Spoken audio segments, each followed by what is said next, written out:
Friends ಎಲ್ಲರಿಗೂ ನಮಸ್ತೆ. Welcome to creative hub YouTube channel.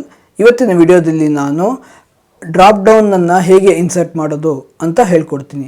ಇವತ್ತಿನ ವಿಡಿಯೋದಲ್ಲಿ ಡ್ರಾಪ್ ಡೌನ್ ಡೇಟಾ 5 or 10 ಇದ್ದರೆ ಡ್ರಾಪ್ ಡೌನ್ ಹೇಗೆ ಇನ್ಸರ್ಟ್ ಮಾಡೋದು ಅಂತ ಈ ವಿಡಿಯೋದಲ್ಲಿ ಹೇಳ್ಕೊಡ್ತೀನಿ. 10ಗಿಂತ ಜಾಸ್ತಿ ಇದ್ದರೆ ಡ್ರಾಪ್ ಡೌನ್ ಕ್ರಿಯೇಟ್ ಮಾಡೋದು ಹೇಗೆ ಅನ್ನೋದನ್ನು ನನ್ನ ಮುಂದಿನ ವಿಡಿಯೋದಲ್ಲಿ ನಾನು ತೋರಿಸ್ಕೊಡ್ತೀನಿ.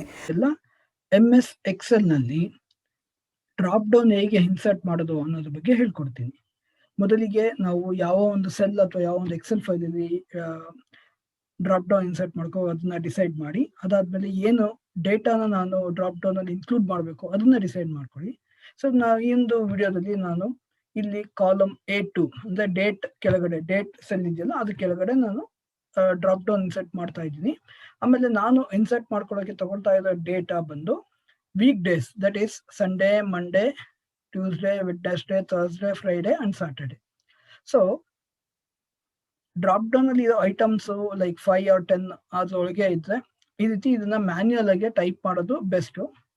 ಸೊ ಅದನ್ನ ನಾನು ಇವತ್ತು ಹೇಳ್ಕೊಡ್ತೀನಿ. ಈ ವಿಡಿಯೋನಲ್ಲಿ ಅದನ್ನ ತೋರಿಸ್ಕೊಡ್ತೀನಿ.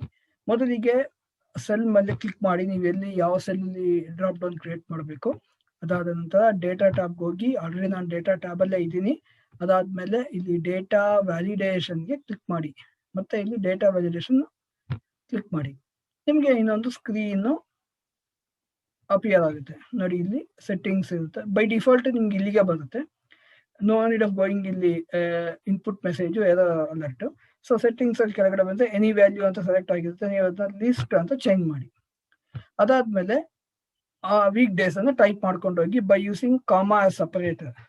ಸೊ ಈಗ ಟೈಪ್ ಮಾಡ್ತೀನಿ ನೋಡಿ.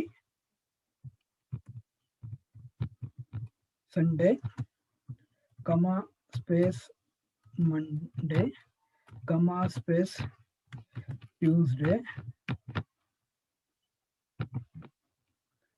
Comma space Wednesday comma space Thursday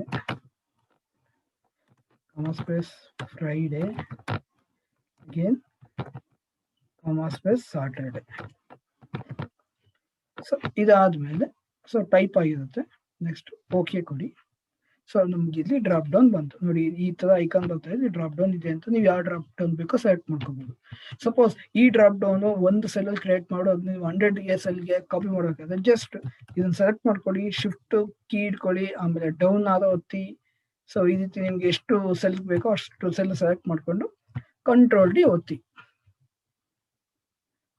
ಒತ್ತಿದಾಗ ಎಲ್ಲದಕ್ಕೂ ಕಾಪಿ ಆಗುತ್ತೆ ನೋಡಿ. ಇಷ್ಟು ಕಾಪಿ ಆಗಿದೆ. ಅಥವಾ ನೀವು ಕಾಪಿ ಪೇಸ್ಟ್ ಆಪ್ಷನ್ ಆದ್ರೂ ಯೂಸ್ ಮಾಡ್ಬೋದು.